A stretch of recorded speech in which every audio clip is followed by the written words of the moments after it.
Pod Populi, podcast for the people. I'm running on nothing but faith. There's things far too great that I want to accomplish. I'm hoping 25 hours a day, but something good works out, and I'm just like, dang. Think everything's gonna be okay. Yeah, I'm like, dang.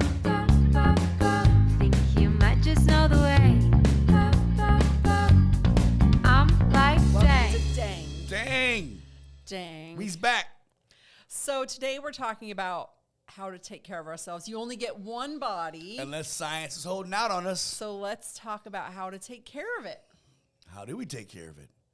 Well, and a big part of why I want to talk about this too is because I think our physical health, they've shown, is definitely connected to our mental health. Mm-hmm.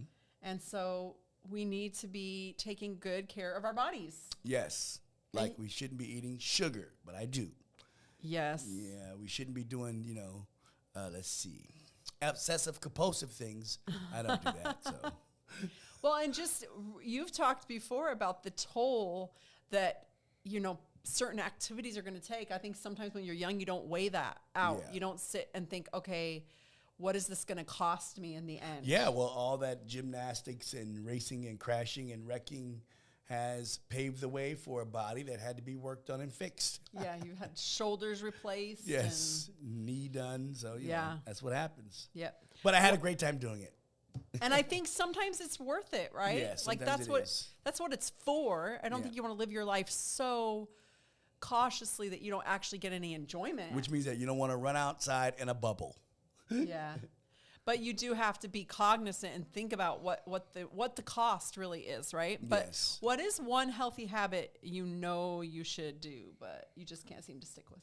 Me is actually do give up, refined sugar. But it's tough.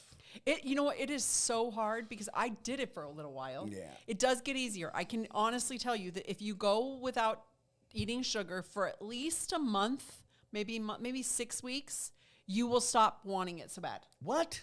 It really does work. Yes. But the problem was, I was off sugar, I think for 2.5, 3 years where I didn't eat refined sugar. I would eat like honey or maple syrup or like fruit, natural sugars, but I didn't eat things that had refined white sugar in them. Well, it's like now, even, when I drink my coffee, I don't use creamer anymore. I use milk because I don't want, I've noticed it works better for me. If I use sugar in it or some kind of you use creamer, honey, right? I get You use tired. like milk and honey. But I don't even use honey anymore. I just put a little milk bit in of it. milk That's and it. it's enough. That's it. Yeah, I want because milk is naturally kind of sweet. Yeah. I want the stuff to work better. Well, and the thing with sugar, and there's studies. I mean, you can go find tons of stuff out there on the web about how sugar is bad for you, but it is seriously addictive. It legitimately is. And in this country, it's in everything. And so the problem, I was off of it for 2.5, 3 years, and it was right before our wedding. My friends threw me this beautiful party, and they had, because I already can't eat gluten and dairy, and so it kind of made it a little bit easier to get off the sugar because I couldn't have a donut. So it wasn't as tempting, right? And so I'd gone without it for all this time, but at this party that they threw for me right before my wedding, they had this tray of all these beautiful desserts that they didn't have gluten, they didn't have dairy, they'd like gone out of their way to assemble it, and it was like one of those charcuterie boards, but it was all desserts. And there were all things I could have technically except for the refined sugar. Who threw that party for you? Sarah and Dana and Mandy. Oh, my it was so sweet. goodness. So I was like, what's it going to hurt? I'm going to have a plate of these treats. I hadn't had sugar in a long time, and it was good. And then at the wedding, I ate our wedding cake, and then we got married at the end of September, and so then it was like Halloween and Thanksgiving and Christmas, and by that next January, I was full blown. I was eating sugar again, and I have literally our anniversary. We're almost coming up on our 3-year anniversary, and I have still yet to get back off of the sugar. 3 years, almost. Oh my gosh, what have I done? Just kidding, joking. But do you see what I'm saying? It's taken me the amount of self-control that's required to get off of it, and I'm still 3 years, and I thought this January I was going to finally do it because I see the repercussions in my body. I have issues with a lot of different things. I don't want to go into all of my medical issues, but I have problems that I know are tied to me getting back to eating sugar, and I still cannot get off of it. I've had a hard time getting off any of that stuff. I'm not going to lie, because if you're having a bad day, eat some sugar. It'll make you feel better, and then you feel terrible later. I don't think that's how the song goes. I know, but that's how it goes, because then you feel terrible later, but you're like, oh. It's so true. Like, like my favorite go-to, if I'm, at the end of the night, if I want to go to, I'm having a hard time. Like, I had a hard time going to sleep last night at first. If I just eat a bowl of Cocoa Pebbles, out cold. That's like because the sugar knocks you out because you're pre-diabetic. Well, no, I'm hyperglycemic too, so it doesn't help. I don't believe that pre-diabetic stuff. The doctor doesn't know what she's talking about. So what? She went to medical school for 8 years. That's what my mind says. What does she know? Do you know what is another habit that I really knew I need to work on is sleep, getting to bed earlier. Now, see, that's something that I do. And you're good about going to bed earlier. Oh, it's 9:30, time for me to go to bed. And I go, take my shower, and I get in the bed, and I start falling asleep. See, you get to hanging out with the kids, and you think you're 16 again or 17, and you're up way too late. And then you got to get up. See, you have responsibilities. You got to get up early. But you know what's funny is even if I didn't have the kids or anything else around, I would still stay up late. I like to stay up late for some reason. Yeah, I do not. I used to stay up late. And I realize now I have a much better day when I go to bed earlier. That means that my whole day, then I get stuff done, get stuff accomplished, and I feel so much better about myself. At the end of the day, then if I'm tired and lethargic, like I'm tired because I was a flight, so that's the reason why I'm tired. But normally I get up, like I woke up at 3 a.m. this morning and couldn't go back to sleep. So I got up. You have like the time change adjusting. Yeah, I got up and watched TV. East Coast, and doing things, and then I went out and fed the dogs because the dogs wanted to go out at 4. So I got the dogs up, got the dogs out, fed the dogs.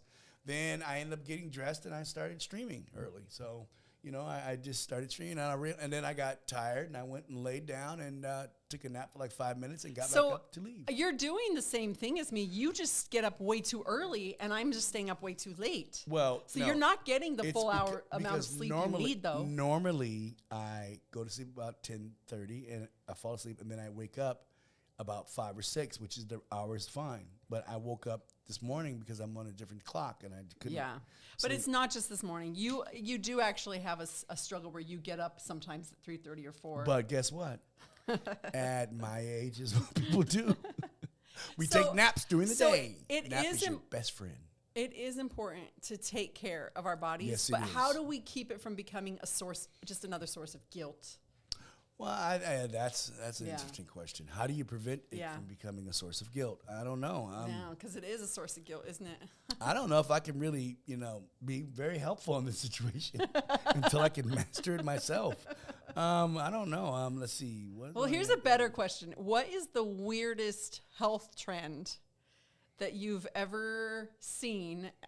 My mom. Did you try it? My mom. No, I didn't try it. My mom one time decided to grow a mushroom in her closet. A what?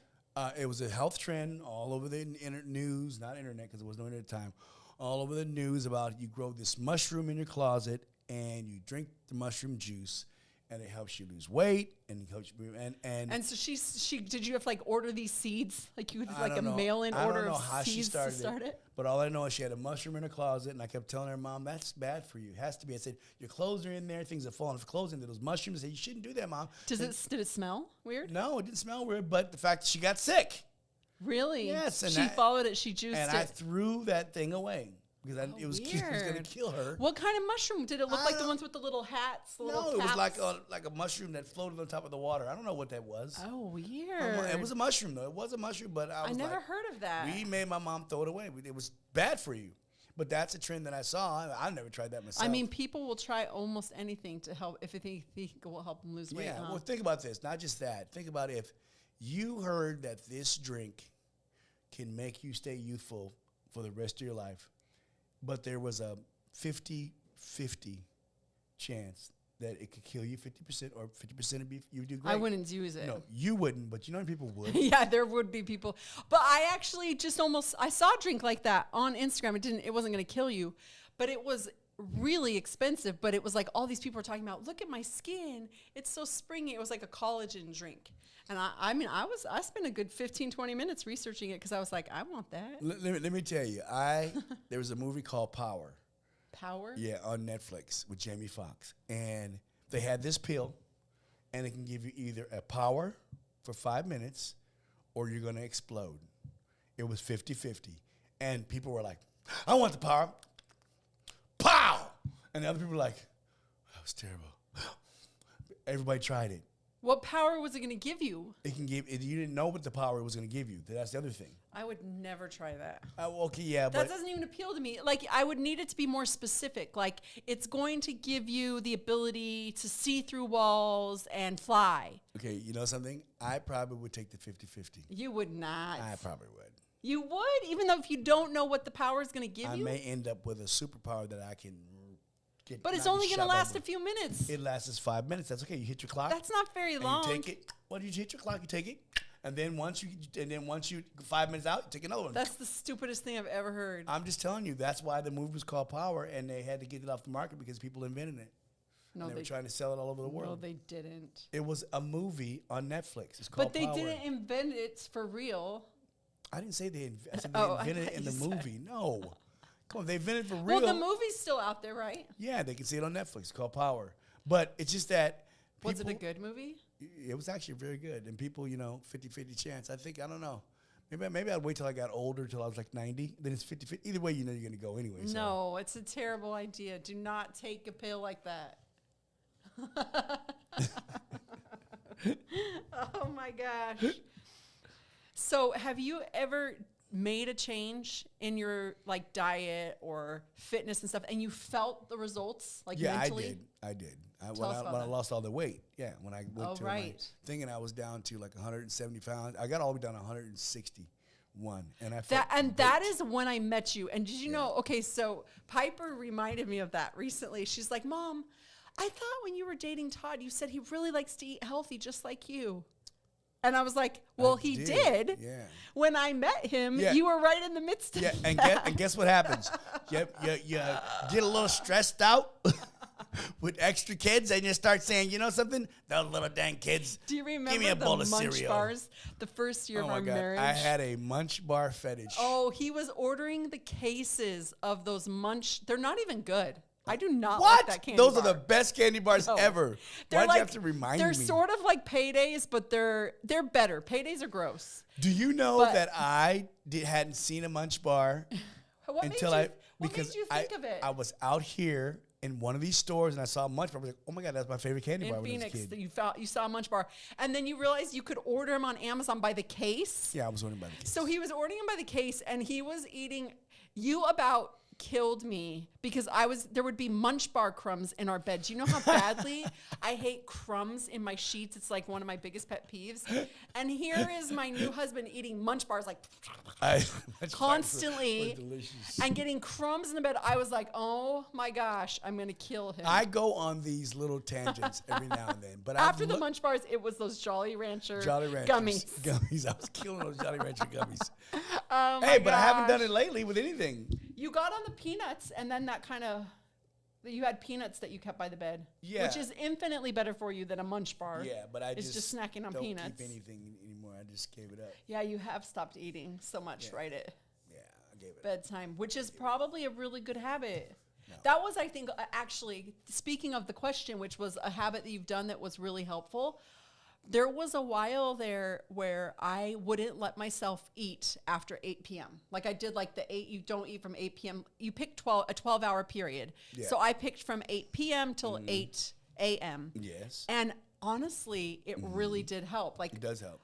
You give your body a break from the digesting. That's the whole idea with the intermittent fasting is that you're giving your body a break. But also, I just realized that if you think about it, most of the crap that you eat is at night. Well, we can go on a challenge to see who can lose the most weight in 2-3 months. We could, maybe. I don't know if you can handle it. Like the Biggest Loser? but I would probably lose most weight. Yeah, unfortunately, guys do lose weight faster than women.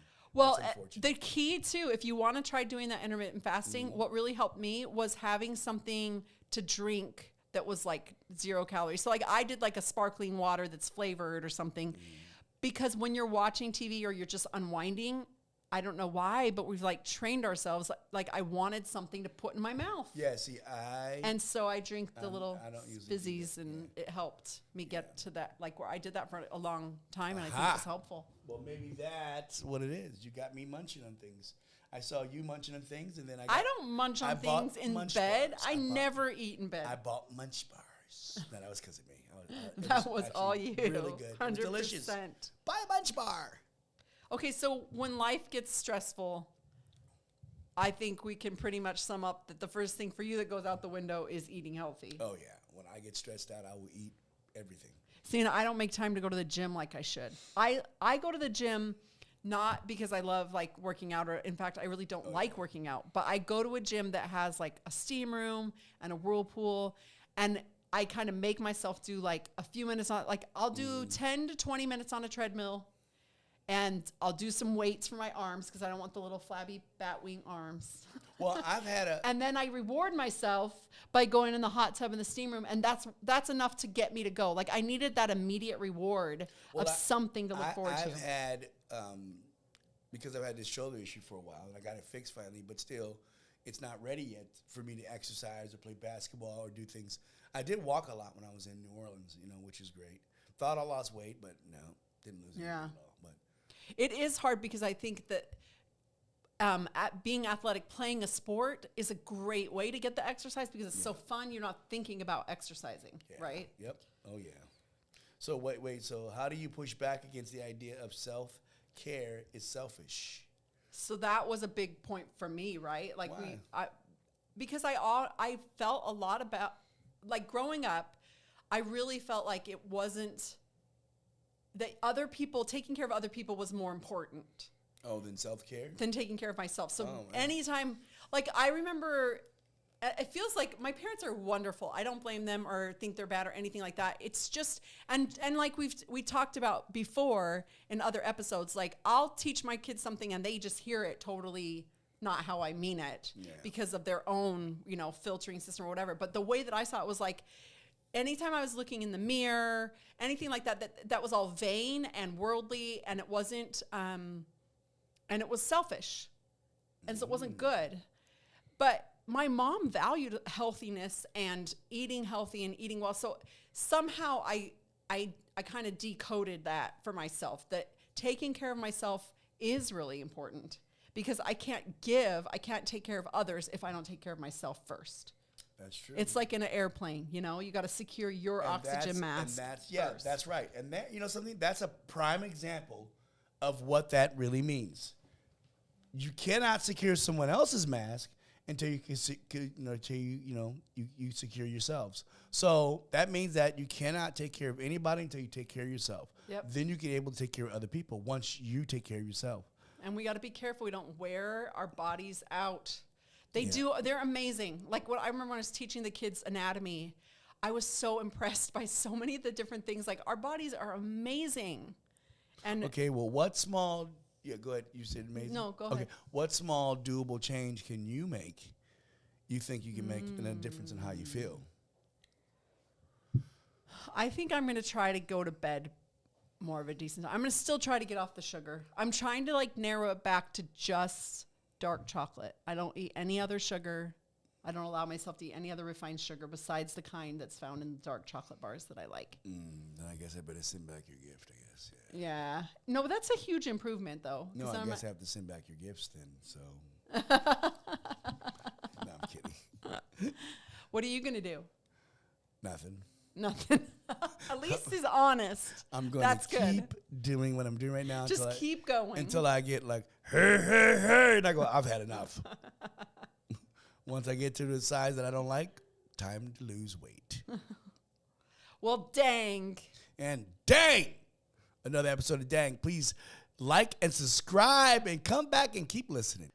This podcast is produced by my wife, Betty Jo Bridges, in collaboration with Pop Populi, and edited by our daughter, Adelie Ann. She is also the musician responsible for our theme music, so go check out Adelie Ann wherever you stream your music. Have a question or topic you want us to cover? Send us your suggestions at dangpodcast.com. If you would do me a quick favor, please subscribe or rate our podcast to make it easier for others to find. Have a great week. I'm running on nothing but faith. This thing's far too great that I want